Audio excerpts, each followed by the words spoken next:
அத்தியாயம் 514 மரணத்தின் பேய் கடவுள் சமினாகா பாகம் 2. 4 பக்கங்களிலும் ஒளி மின்னல்களுடன் லாங் ஹவோசென் ஒரு குளிர்ந்த புன்னகையை உதிர்த்தான். இப்போது அவனைச் சுற்றி மரணமும் இருளும் மட்டுமே உணரப்பட்டன. ஆனால் அவனது உள்ளிருந்து திரவ வாழ் உணர்வு ஒப்பற்ற வேகத்தில் பீரிட்டு வெளிப்பட்டது. லாங் ஹவோசெனின் இதயத்தில் ஒரு டிங் ஒலி எழுந்தது. அந்த உணர்வை விவரிப்பது கடினம். ஏதோ ஒன்று உடைந்து வேறு ஏதோ ஒன்று தோன்றியது போலிருந்தது. பின்னர் ஒரு திடீர் புரிதல் அவனது மனதில் பாய்ந்தது. ஆனால் இப்போது அவனுக்கு இதை பற்றி ஆழ்ந்து சிந்திக்க நேரமில்லை. அந்த ஒளிவட்டத்திலிருந்து அவனது வாழ் உணர்வின் முழு சக்தியும் வெளிப்பட்டது. Dragon resisting mountain pass. நீல தங்க ஒளி அசுரர் முகாமை நோக்கி வேகமாக பாய்ந்தது. அந்த நொடியில் லாங் டியானிங் முழுவதுமாக உற்சாகத்தில் தீப்பிழம்பாக இருந்தார். சமினாகா லாங் ஹவோசெனை தாக்குவான் என்று அவர் ஒருபோதும் எதிர்பார்க்கவில்லை. ஆரம்ப திட்டங்களில் பேய் கடவுள்கள் நேரடியாக தாக்குவதற்கான வாய்ப்பு கணக்கிடப்பட்டிருந்தது. ஆனால் அவை முதல் கட்டங்களில் மட்டுமே நடவடிக்கை எடுக்க வாய்ப்பிருப்பதாக கருதப்பட்டது. அதாவது தடை செய்யப்பட்ட மந்திரங்களின் வெடிப்பை பொருட்படுத்தாமல் முதல் அலை தாக்குதலில் தாக்கும் நைட்களை அவர்கள் தாக்கலாம். அவர்களில் ஹீஜூன் என்ற வலிமையானவர் இருந்தார். அவரது பாதுகாப்பு மித்ரில் அடித்தள நைட்களை திரும்ப பெறுவதற்கு போதுமானதாக இருக்கும். மேலும் விவாதங்களின் போது பேய் கடவுள்கள் தலையிடுவதற்கான வாய்ப்பு மிக குறைவு என்று மதிப்பிடப்பட்டது. அந்த தடை செய்யப்பட்ட மந்திரங்கள் 3 பேய் பேரரசர் படைகளை நோக்கி வீசப்பட்டன. முதல் மந்திரத்தை பேய் கடவுள்கள் அணைத்தாலும் மற்ற 2 வெடிப்புகளை தணிக்கவும் அவற்றின் சேதத்தை குறைக்கவும் அவர்கள் முழு முயற்சி செய்ய வேண்டும். பேய் பேரரசர் படைகள் பேய் கடவுள் பேரரசருக்கு மிகவும் மதிப்பு வாய்ந்தவை. ஆனால் சமினாகா திடீரென தடை செய்யப்பட்ட மந்திரங்களை பொருட்படுத்தாமல் லாங் ஹவோசெனை மட்டும் இலக்காக கொள்வான் என்று யார் எதிர்பார்த்திருப்பார்கள்? லாங் டியானிங்கிற்கு இப்போது முழுமையாக வருத்தம் நிறைந்திருந்தது. அவர்கள் ஒரு முக்கியமான பிழையை கவனிக்காமல் விட்டுவிட்டார்கள் என்று திடீரென உணர்ந்தார். லாங் ஹவோசெனை அடையாளம் காண முடியாது. வேறு துணையை பயன்படுத்தி வேறு ஆயுதங்களை உபயோகித்து முற்றிலும் வேறுபட்ட வலிமையை காட்டினான். சமினாகாவுக்கு ரே பார்வை இருந்தாலொழிய ஹவோசெனின் அடையாளத்தை அவனால் அறிய முடியாது. பின்னர் சமினாகா ஏன் லாங் ஹவோசெனை இலக்காக கொண்டான் என்பதற்கு ஒரே ஒரு விளக்கம் இருந்தது. அவன் அன்று காலையில் காட்டிய தெய்வீக ஆயுதம்தான் காரணம். லாங் டியானிங் தான் கவனக்குறைவாக இருந்துவிட்டேன் என்று புரிந்தார். லாங் ஹவோசெனின் அம்பலப்படுத்தப்படும் வாய்ப்பை புறக்கணித்துவிட்டார். லாங் ஹவோசெனின் ஆன்மீக இறக்கைகள் மற்றவர்களைப் போல இருந்திருந்தால் சமினாகாவால் அவன் இலக்காக்கப்படாமல் பாதுகாப்பாக திரும்பியிருப்பான். ஆனால் அவனது ஆன்மீக இறக்கைகள் 4 இணையாக இருந்தன. இது மிகவும் அசாதாரணமான காட்சியாக இருந்தது. எனவே அவன் ஸ்டார்லைட் யூனிகார்ன் கிங்கை அழைக்க வேண்டியதாயிற்று.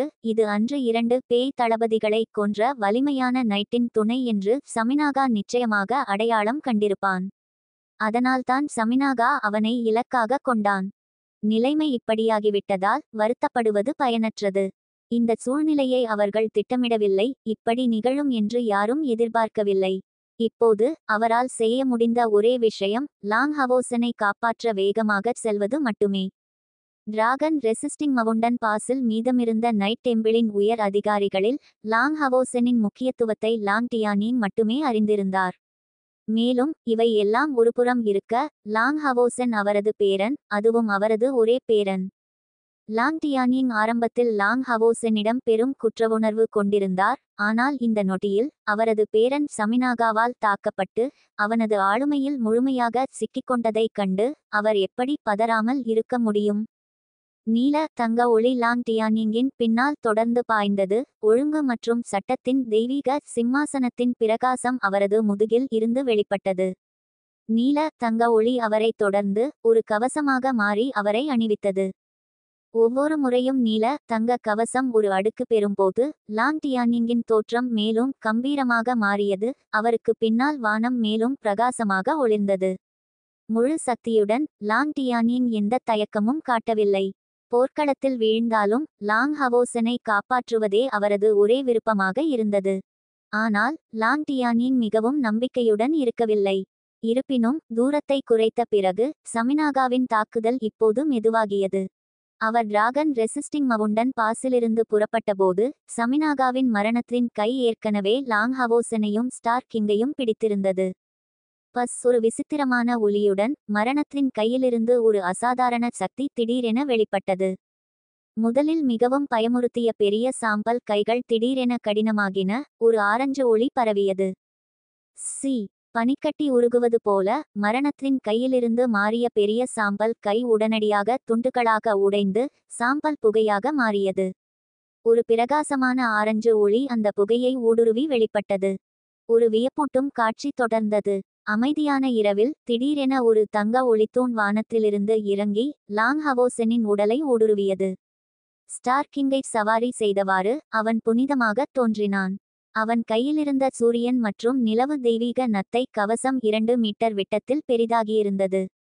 ஆரஞ்சு ஒளி மேலும் தீவிரமாகி வானத்திலிருந்து இறங்கிய தங்க ஒளித்தூணை பிரதிபலித்து அதை நேரடியாக சமினாகாவை நோக்கி திருப்பியது.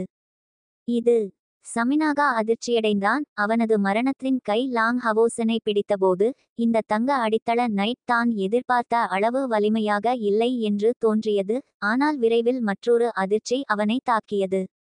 ஆரஞ்சு ஒளிவட்டத்திலிருந்து ஒப்பற்ற ஆக்ரோஷமான வாழ் உணர்வு வெடித்து வெளிப்பட்டது. அந்த வாழ் உணர்வு ஆன்மீக சக்தியின் திடீர் வெடிப்பு போல இருந்தது. ஆனால் எண்ணற்ற மடங்கு வலிமையாக இருந்து மரணத்தின் கையை துண்டாக்கியது.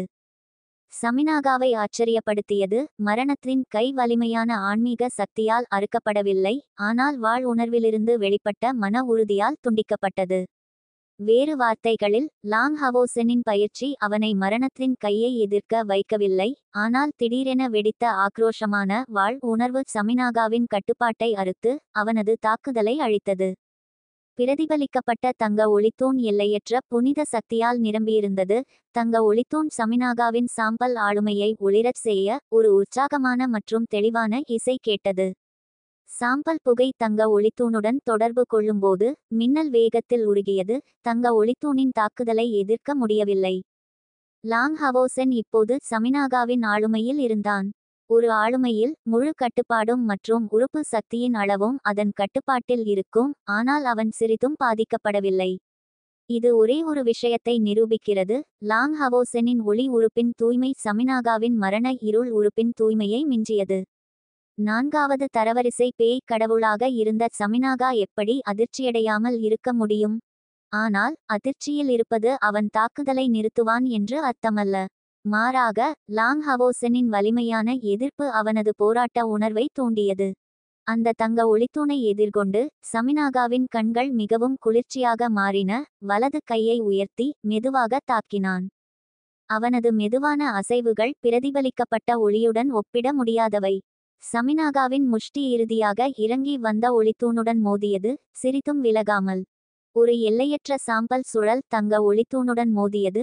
சாம்பல் புகை பதிலாக எழுந்தது, ஆனால் இம்முறை முதல் பரவவில்லை.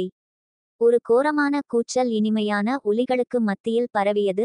12 கோரமான பேய் மண்டைகள் ஒன்றோடு ஒன்று பின்னிப்பிணைந்து ஒளித்தூணை உடைக்க திட்டமிட்டன. லாங் ஹவோசன் கடவுளின் இரக்கம் என்ற தாக்குதலை பயன்படுத்தினான். ஒளியின் தேவியிடமிருந்து சக்தியை கடன் வாங்கினான். இது அவனது முதல் முயற்சி இல்லை.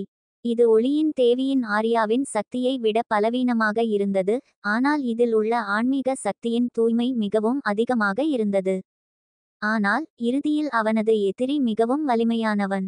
கடவுளின் இரக்கம் கூட மரணத்தின் பேய் கடவுளுக்கு முன்னால் பெரிய பயன்பாடு இல்லை. ஒரு மெதுவான முனகலுடன் லாங் ஹவோசனின் உடல் நடுங்கியது. ஸ்டார் கிங்கும் அதே பதிலை காட்டியது.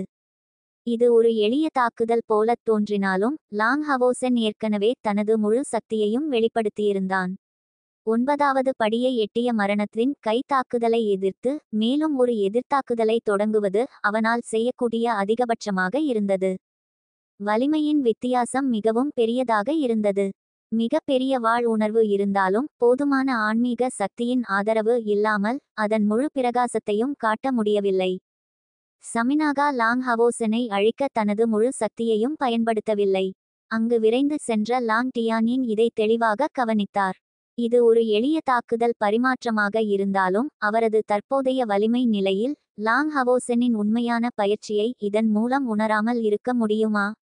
மரணத்தின் பேய் கடவுள் இது ஒரு 8வது படி நைட் மட்டுமே என்று புரிந்து கொண்டான். அவனிடம் ஒரு தெய்வீக ஆயுதம் இருந்தது. அவனது பயிற்சி 9வது படியிலிருந்து மிகவும் தொலைவில் இருந்தது. ஆனால் அவனது பயிற்சி எதுவாக இருந்தாலும் மிக முக்கியமானது அந்த தெய்வீக ஆயுதத்தை பெறுவது.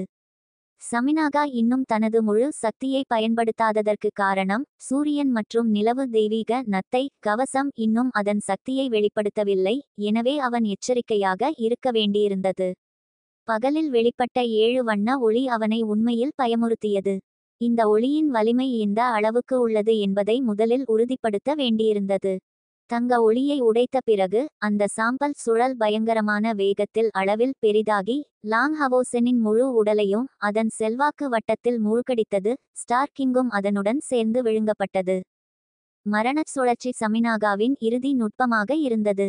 இதற்கு எதிராக லாங் டியானிங்கிற்கு கூட தனது தெய்வீக ஆயுதத்தின் சக்தியை நம்பியே எதிர்க்க வேண்டியிருந்தது. லாங் டியானிங் லாங் ஹவோசனை காப்பாற்ற நேரத்தில் வந்து சேர முடியுமா? அதைச் சொல்வது கடினம். ஏனெனில் அவர் வரும் வழியில் ஒரு உறுதியான உருவம் அவரது பாதையை தடுத்தது. டிமானிக் உயர் கடவுள் வாலெஃபோர்.